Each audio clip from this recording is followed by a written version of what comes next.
नमस्कार, नेशन 24 में आपका स्वागत है। मैं नीरज और अभी हम मौजूद हैं नौबतपुर प्रखंड में और पंचायत है इब्राहिमपुर और हमारे साथ मौजूद हैं पहली बार जीत के आए हैं शैलेंद्र कुमार जी। तो चलिए हम इनसे बात करते हैं और जानते हैं इस पूरे पंचायत को लेके कि आखिर किस तरह से जनता इन पे विश्वास जताई है और कैसे ये जीत के आए हैं।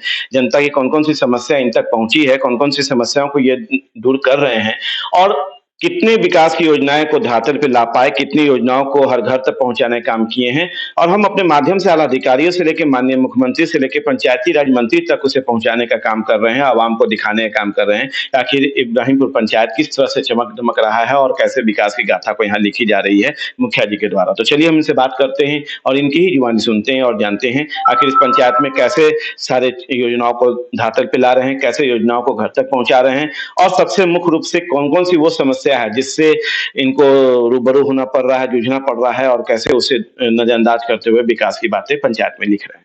नेशन 24 माने सर बहुत-बहुत धन्यवाद। सबसे पहले आपका धन्यवाद देना चाहूँगा। जी। जी, मेरा पहला सवाल है सर कि जनता ने पहली बार विश्वास जताया है आप पे, आप मुखिया बने हैं और लगातार उनकी समस्याओं को भी सुन रहे होंगे। किस तरह से दूर कर रहे हैं उनकी समस्या? समस्याएँ तो जनता को बहुत सारी हैं, जी, लेकिन जितना हमसे बन सका, बन रहा है, जी, उतना तो कर ही रहे हैं। सबसे पहली समस्या है कि वृद्धा पेंशन से इंदिरा आवास, वो जनता जो है इस अगला मुखिया को मतलब हट के हम लोग को वोट दिया, जिताया, जी, विश्वास के साथ दिया था कि ना मुखिया जी काम करेंगे। जी, लेकिन सरकार की तरफ से उस तरह की व्यवस्था हम लोगों को नहीं मिल पा रहा है। जी। इसके वजह से हम लोग के पूर्ण रूप से काम करने में सक्षम नहीं हो पा रहे हैं। मुख्य समस्या क्या है जो सरकार की ओर से आप लोग को नहीं पहुँच पा रहा है? देखिए, मुख्य समस्या तो सारी समस्याएँ ही हैं। जैसे वृद्धा पेंशन हो गया, इंदिरा आवास हो गया, गली-नली हो गया, ये तो सारा समस्याएँ नहीं है। जी। ये सब सारी समस्या जब तक सरकार पैसा आवंटन नहीं करेगा, तो हम लोग कैसे उसका निष्पादन करेंगे? मतलब मुख्य समस्या है कि सरकार की राशि जो है आप तक उपलब्ध नहीं वो नहीं उपलब्ध हो रहा है। उपलब्ध होगा तो हम लोग कार्य करेंगे। चलिए, ये बहुत बड़ी समस्या है इस पूरे प्रखंड में। जब हम सुबह से लगातार आज इस प्रखंड में हैं और लगभग 5 से 6 पंचायत हमने मूव किया है, लोगों से मिले हैं, जनता से मिले हैं, मुखिया जी लोग से मिले हैं, उनके प्रतिनिधि से मिले हैं। हर जगह मुख्य तौर पे ये समस्या आ रही है कि इस पूरे प्रखंड में जो है, पैसा जो राशि आना है सरकार से विकास के लिए, योजनाओं को घर तक पहुँचाने के लिए, वो इन तक नहीं पहुँच पा रहा है या उपलब्ध नहीं हो पा रहा है। जिस कारण से ये लोग चुप होके बैठे हैं, लगातार कोशिश करते रहते हैं ब्लॉक जाके सरकारी अधिकारियों से मिलके कि किसी तरह राशि आए और राशि पे कार्य हो पाए, पर वो समस्या रूबरू बना हुआ है और कहीं से भी वो उपलब्ध नहीं हो पा रहा है, जिस कारण से इनको सबसे बड़ी समस्या के तौर पे वो सामने आया है और जिसके कारण ये लोग चुप हो गए हैं और सोच रहे हैं कि आखिर कैसे हम इस पूरे 5 सालों में विकास कर पाएँ, जिससे कि आवाम यहाँ की समझ पाए, जान पाए और हम उनकी बातों को समझें कि आखिर हो चूँकि जनता ये नहीं समझ पाती है कि सरकार से आ रहा है कि नहीं आ रहा है। जनता बस ये जानती है कि मुखिया बने हैं, तो मुखिया बनने के बाद इन्हें राशि उपलब्ध हो रहा है और वो राशि को घर तक पहुँचना है। पर उन्हें ये नहीं पता होता कि सरकार उपलब्ध नहीं करा रही है, जिस कारण से मुखिया जी चाह के भी कार्य को नहीं पहुँचा पा रहे हैं। सर कितना सोख्ता का निर्माण हुआ है अभी तक? करीब-करीब 25-30। सोख्ता का निर्माण हो गया है जी। और गली-नली सड़क का निर्माण गली में वो है 24-25% काम किए हैं। जी। और क्या राशि का अभाव है? जी, राशि का अभाव उसमें भी मेरा राशि लगा हुआ है, जो अभी तक मेरा भुगतान नहीं हो पाया है। चलिए, ये तो सक्षम है मुखिया जी, तो ये अपनी राशि लगा के विकास पे ध्यान देके जनता के कष्ट को सहते हुए लगा रहे हैं। पर वैसे मुखिया के बारे में भी सोचिए, जो जनता के स्नेह और प्यार से जीत के आए हैं, पर उनके पास उस रूप में राशि उपलब्ध नहीं है, जो वो लगा पाएँ अपने घर से। तो उन्हें तो बस बाट जोहना पड़ता है कि सरकारी धन आएगा और उस पे वो कार्य करेंगे और विकास करेंगे। सर, अभी प्रधानमंत्री योजना की क्या स्थिति है आपके यहाँ? बहुत दयनीय है। प्रधानमंत्री आवास योजना की बहुत दयनीय स्थिति है। विगत पिछले जो लोगों का मकान नाम जुड़ा, अभी तक विगत 3 वर्ष तो हो चुका। कहाँ नाम जुड़ रहा है? ना जिसका नाम जुड़ा हुआ है, उसको मकान नहीं मिल पा रहा है। साल भर से कार्य को रुका हुआ है। मनरेगा के तहत भी कार्य कर रहे हैं? जी। कौन-कौन सा कार्य? मनरेगा का वही पेवर ब्लॉक का और कच्ची मिट्टीकरण का कार्य किए हैं। आहरा पहने उड़ाही किए हैं। क्या आपको भी लगता है डर मनरेगा से? जी, क्यों नहीं लगता है? मुखिया लोग को लगता है? जी, दम लगता है, श्योर लगता है, लेकिन चलिए उतना भर सक्षम हैं, तो हम करते हैं।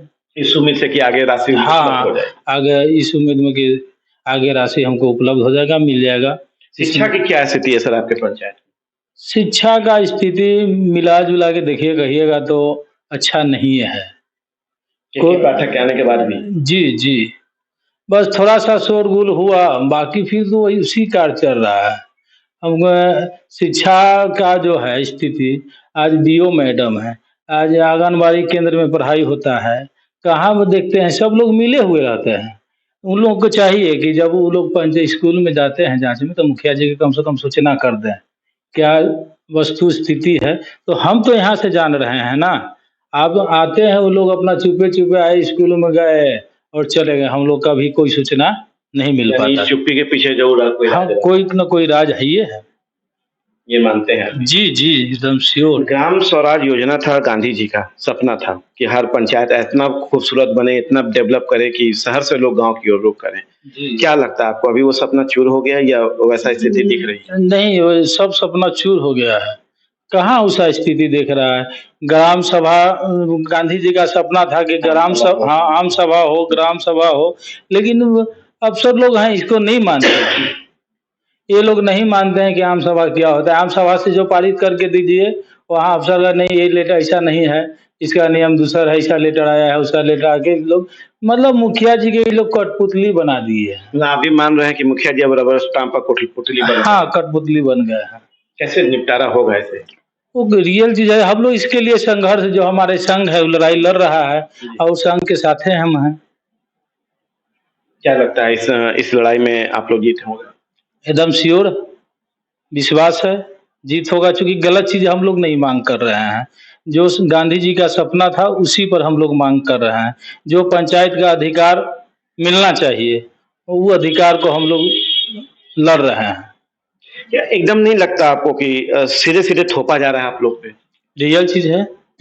अब ये कर जैसे कि आम सभा में मान लीजिए कि यदि बैठ के पारित हुआ कि हमको ये बनाना है या ये काम करना है, पर आप जब उस चीज़ को लगाते हैं तो वो लोग अधिकारी नहीं मानते हैं, उसके उलट दूसरा कुछ दूसरा नियम लगा देते हैं कि ऐसा कुछ नियम नहीं है। टाइड एंड टाइड हाँ, टाइड एंड टाइड बहुत सारी ग्राम सभा गांधी जी का सपना था कि ग्राम सभा जो सबसे आम सभा हो, वो सबसे प्रमुख हो। और लेकिन ये लोग अफसर लोग हैं जो नहीं समझ पाते हैं कि आम सभा ग्राम सभा क्या हो। तो कहते हैं कि सरकार के यहाँ से प्रधान सचिव के यहाँ से ये लेटर आ गया, ऐसे करना है, इस कार्य को करना है। इसमें ज़्यादा हम लोगों का परेशानी होता है। कहीं न कहीं अफसरशाही पंचायत में भी हावी है। कचरा प्रबंधन की क्या स्थिति है सर आपके यहाँ? कचरा प्रबंधन का स्थिति तो ठीक है, लेकिन सबसे बड़ा समस्या है कि जहाँ कचरा हम लोग का जब्त करना है, जमा करना है, हाँ, तो पीओडब्ल्यू आज तक निर्माण आधा अधूरा पड़ा हुआ है। क्योंकि सीओ साहब कहते हैं कि इसका एनओसी नहीं मिलेगा। तो भाई काहे नहीं मिलेगा? पहले से आप एनओसी उसी खाता प्लॉट में आंगनबाड़ी केंद्र का दिए हुए हैं, उसी खाता प्लॉट में आपको नल जल का निर्माण हुआ है, उसी खाता प्लॉट में पहले से पंचायत भवन पुराना जर्जर स्थिति में टूटा हुआ है, तो कैसे बन गया उसमें? आज कहते हैं कि नदी है, तो नदी किसे कहते हैं अभी सीओ साहब को पता नहीं है।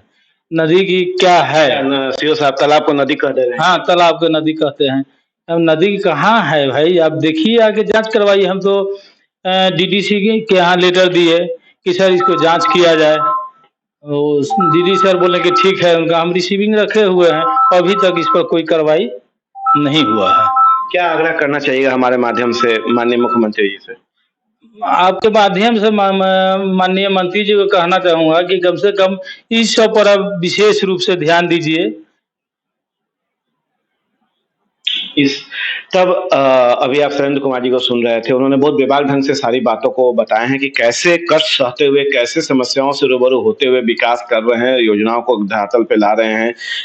सीओ तालाब को नदी बता दे रहे हैं। ये आग्रह माननीय मंत्री जी से कर रहे हैं कि किसी तरह से तरीकों से पंचायत को जो रूप है, पंचायत का जो स्वरूप है, उसे यथास्थिति रह दिया जाए। अधिकारियों का जो वर्चस्व कायम होता जा रहा है पंचायती राज पे, उससे थोड़ा-सा निजात दिलाया जाए, तभी जाके पंचायत का विकास हो पाएगा। और हर मुखिया जो कि आज रबर स्टाम्प के तौर पे जाने जाते हैं, कठपुतली के तौर पे जाने लगे हैं लोगों के बीच में, उससे उनकी छवि खराब हो रही है। वो उससे हटेंगे और एक मुखिया जी जो पहले कहलाते थे, वो मुखिया जी फिर से कहलाना शुरू करेंगे, तभी जाके जो है विकास की बातें, विकास की गाथी जो आम सभा में होता है, उसे हो पाएगा। पाएगा, पूरा कर पाएँगे, तब विकास की गाथें आदर्श, स्वच्छ और बेहतर पंचायत जो है बनाने का काम कर पाएँगे। आप देख रहे हैं नेशन 24 न्यूज़। नमस्कार।